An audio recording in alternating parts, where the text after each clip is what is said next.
Describe your worst experience as a coach. So during my first year in coaching, when I was in Holy Cross of Agdao, so that was really my worst experience because I do not have any idea at all on how am I going to coach my players. Because when you are a MAPI teacher, so your principal will be presume and assume that you already know about the different activities or coaching style. So during that time, I don't have any idea or knowledge on how to play volleyball because I was a dancer before. So of course, I have to accept and embrace the challenge to be a coach even though I don't have any experience at all in coaching. So I grab it, I embrace it, and I accept the challenge to be a coach. So during that time, I realized that you cannot give what you don't have. So I don't know what to do with my players on what warm up they are going to apply, what skills that they are going to improve, what play they want to be equipped so that they could win the the event or the competition. So no idea at all about the things that I want to give to my players, and that was the worst experience I've ever had as a coach. As a coach. So, what did you learn from that experience?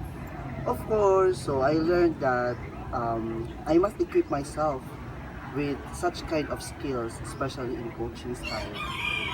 So as what I've said earlier, you cannot give what you don't have. Therefore, you have to gain more knowledge, learning about how you're going to coach your players so that you could deliver the right lesson, the right skills for the players. So, what mental tool do you use under pressure? So of course, I want to bear in my mind that I have to be optimistic all the time. We have to be positive all the time, even though there are struggles and problems that we encounter, because that is very normal. So I used to to manage my stress by thinking of positivities. And of course, I prefer to work with under pressure rather than to work in my comfort zone, because I know that I cannot grow if I am working with my comfort zone. So I need to walk with an extra mile in order for me to improve. So, what negative physical and mental state you have experienced in your coaching journey?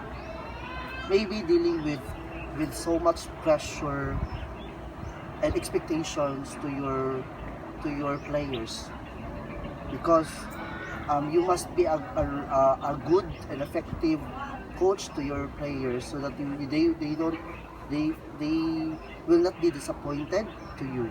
So I think that is the negative mental state that I have experienced, being pressured because of the expectations from the players that I need to achieve their expectations, that I will be a I will be an effective coach for them. So, what coping mechanism you did to deal with it?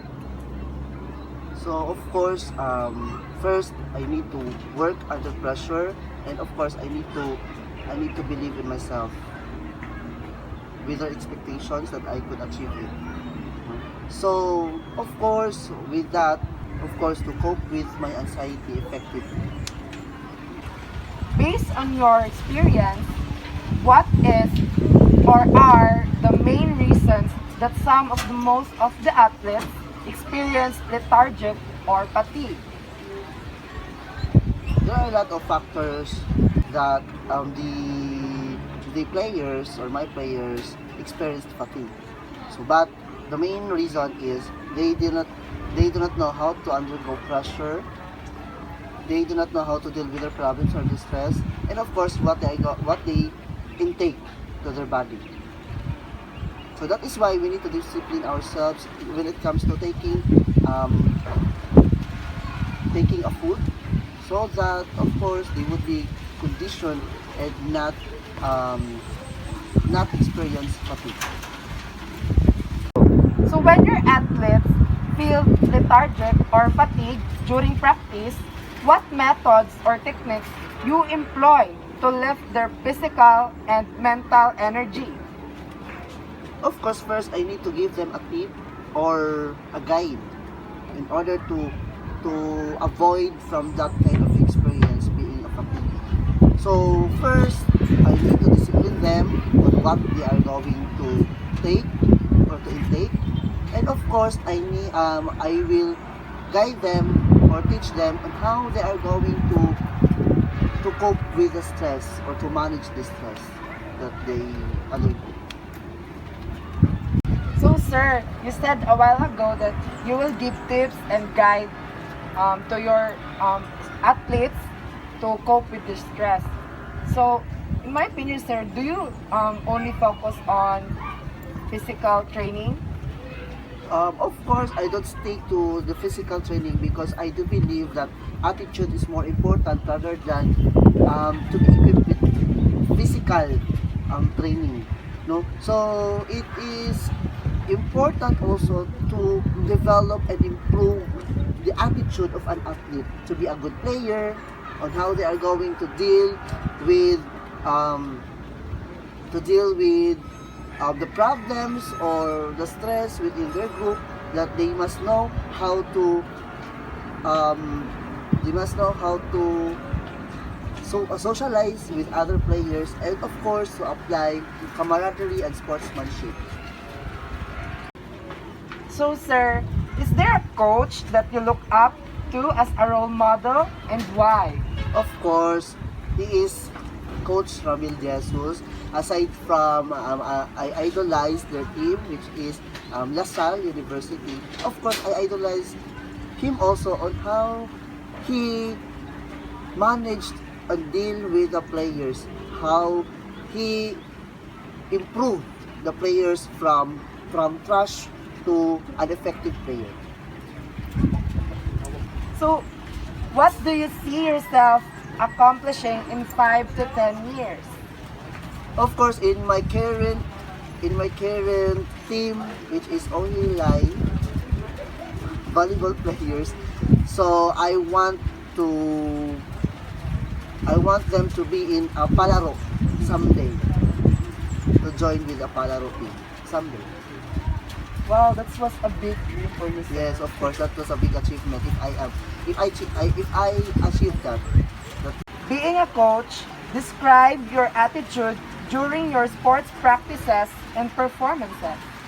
Of course, I need to be strict when it comes to training. I am different when it comes to outside of the court and inside of the court. Of course, during the training, I would be strict. And of course, I need to discipline my players in order for them to be an effective and a good player.